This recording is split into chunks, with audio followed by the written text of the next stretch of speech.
my name is Peter, and welcome to another video about Silver Heels, My Roads 22. This is going to be a project video. The boat is home for the winter, and so we can start to work on projects. The subject of this video is, I'm going to call it a bow sprit. Something that will support a bow roller for an anchor. This is something I've wanted for a couple of seasons, and I tried to think of some way that an anchor roller could be mounted just directly to the deck without a bow sprit, and was unable to come up with anything. So we're forced into a more complex solution in a bigger project than it otherwise would be. We'll go up on deck and take a look at the start. Of course, General Boats did provide me with an anchor mounted on the bow pulpit, but it's not as convenient to get to as it could be, and I prefer to use my Manson Supreme anchor rather than the Fortress Danforth style. So that wasn't really the solution I was looking for.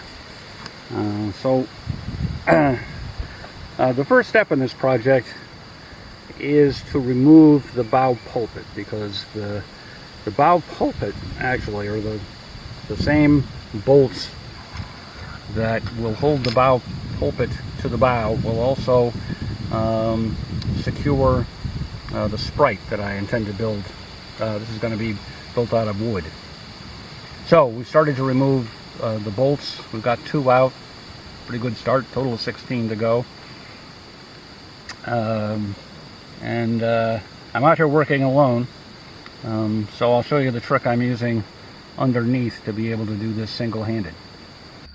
So I'm up in the V-berth, lying on my back, and the light's a little dim up here, but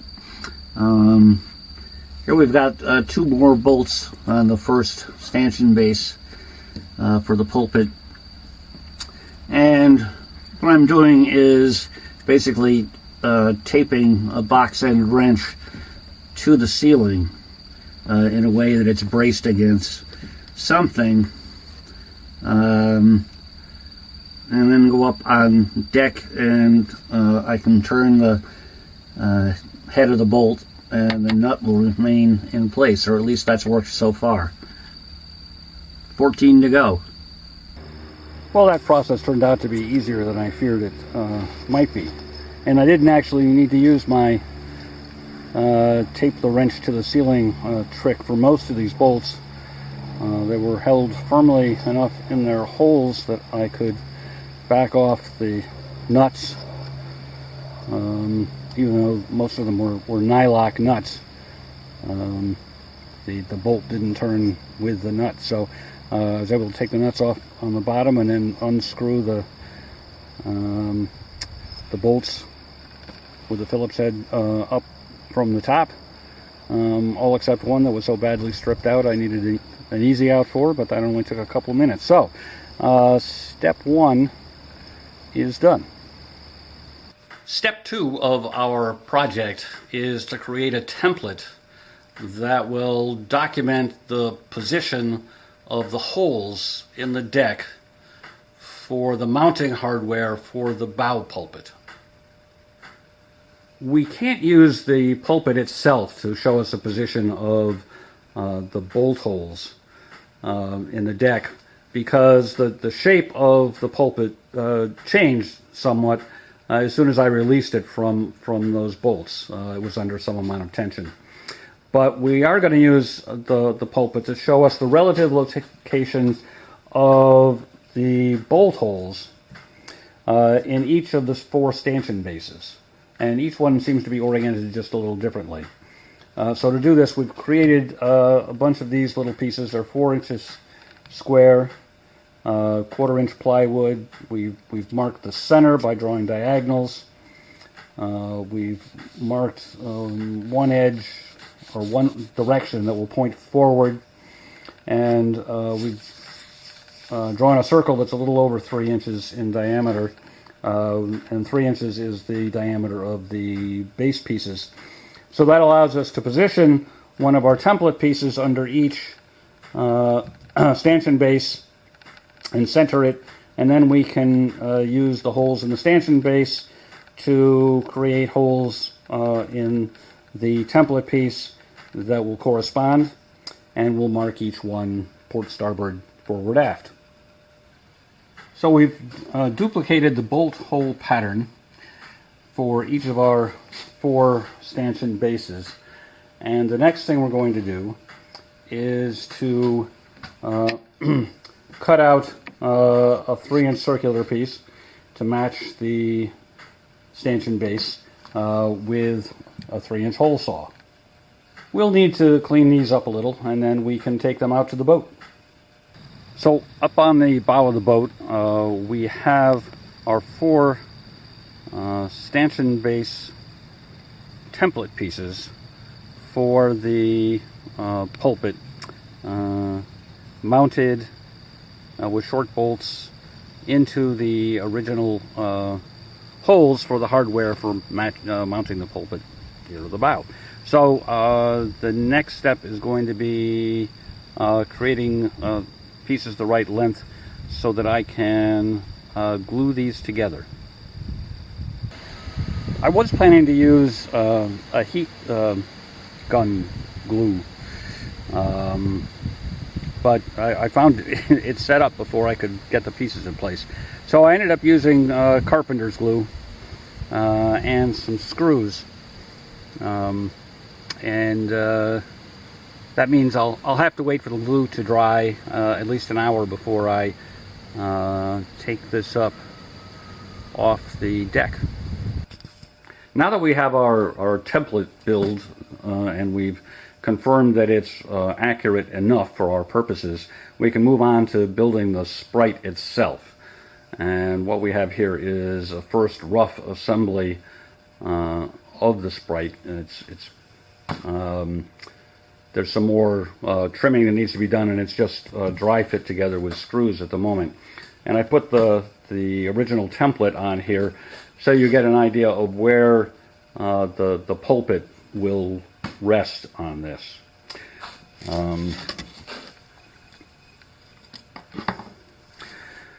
So we need a few other pieces in addition to this.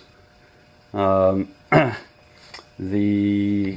need a base underneath, a couple of pieces roughly like that, and that will raise the rest of the pulpit, not the pulpit, the Sprit, far enough to clear the tow rail at the edge of the deck. And because I don't want these pieces, the wood, to sit directly on the deck, we'll add a couple of spacers made of starboard 1/4 inch thick that will go at the very bottom of the construction. So as I mentioned a moment ago, the deck is not flat. It's tapered somewhat from the center out towards the edge, of course, and we're going to try to compensate that by beveling these base pieces about 1/16 of an inch from side to side, and we're going to use the planer with a jig to do that.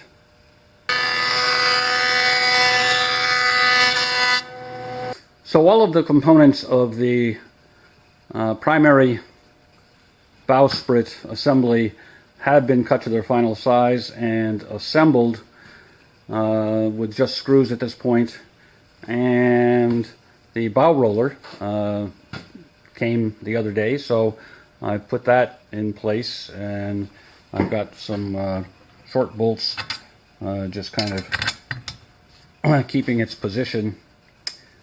So that's where it's going to live in the final assembly.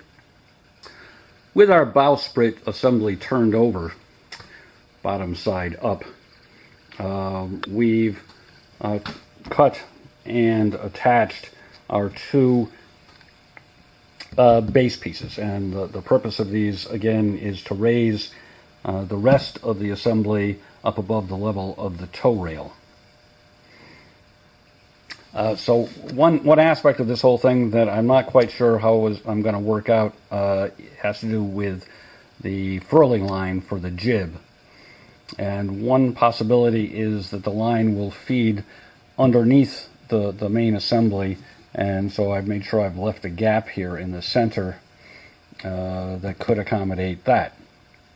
And one other accommodation I had to make was one of our 4 bolt holes for mounting the bow roller to the Sprit was underneath our base unit. So I had to make a notch here so that I'll be able to access a nut and washer there when we bolt that in place. So now that we have the location of the 2 base pieces relative to the rest of the bowsprit assembly firmly established, we can start the process of drilling the holes through the whole assembly that will mount both the bow pulpit and the bowsprit to the rest of the boat. And we're going to use the original template that I pieced together because I'm finding it's easier to work with than the single sheet of plywood template that I made. So we'll use this template to establish the location of the bolt holes. So my technique for doing this is to use a self-centering drill bit, and this is one that's intended to be used for number 6 screws, and the nose is just about exactly 1/4 of an inch and will fit into the 1/4 inch hole in the template, and then make a perfectly centered hole marking the center of the position for the bolt hole. Not every hole in the template is accessible this way, but enough are that we can now go back to using the other template. So it's good to have 2. To try to make these holes as perfectly perpendicular as possible, I'm going to use a drill press to make them.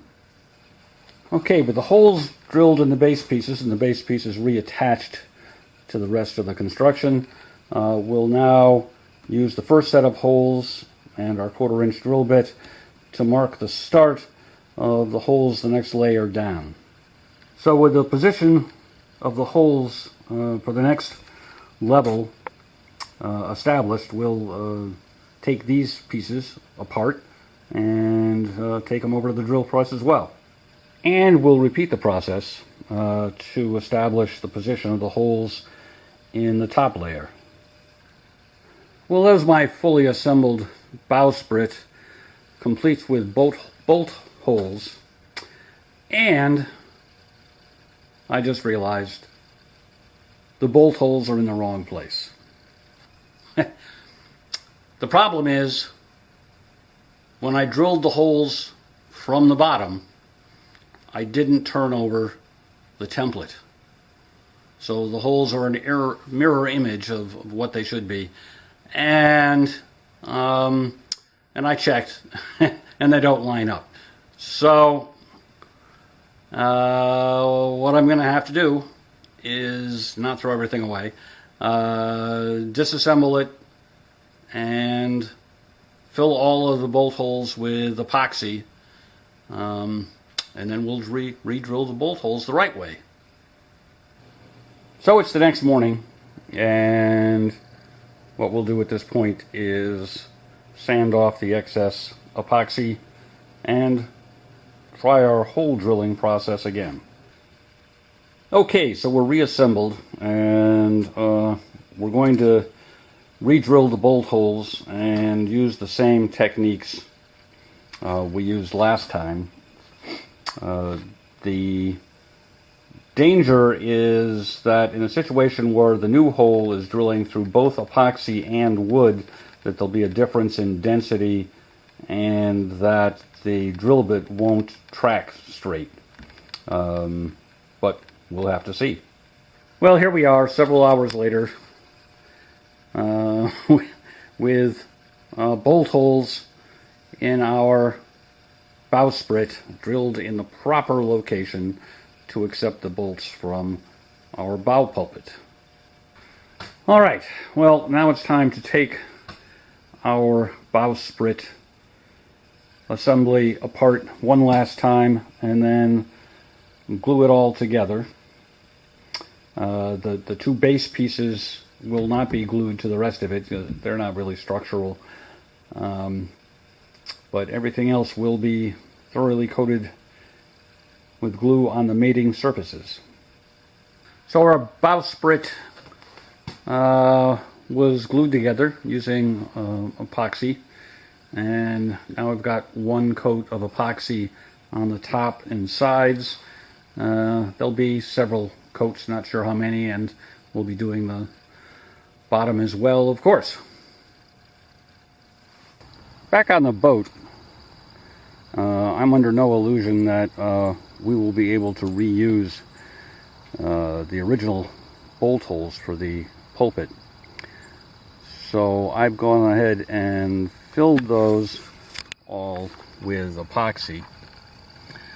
And the two additional holes here were for a block for the roller reefing line, and that was not going to work where it was, so I removed that, drilled those holes out a little bigger, and filled those as well. So with the old holes filled, we can now go ahead and drill new holes, and of course we'll be using the bowsprit itself as a guide for positioning those holes. So we've drilled 16 quarter-inch holes through the deck, and what we'll do next is increase the size of all these up to 1/2 inch. Next step is to mask off these holes and put masking tape on the bottom of the holes on the underside, and then fill all the holes with epoxy. So we've given the epoxy several days to dry, and what we want to do now is drill a 1/4 inch hole in the center of each one of these 1/2 inch epoxy plugs, but they also have to be in line with the holes in our bowsprit. And what we're going to do to get started is, well, we'll just eyeball one, and then we'll bring our template back and pin that location, and then carefully do a couple more, and we're just going to start these holes, not going to go all the way through. And then we'll bring out the sprit and use those partial holes to make sure that it's aligned, and go from there. Well, that turned out fairly well. I didn't hit the exact center of every plug, but pretty close, and the drill bit only brought up shavings that were epoxy resin shavings, no wood shavings. So I think we accomplished what we wanted to accomplish with that technique.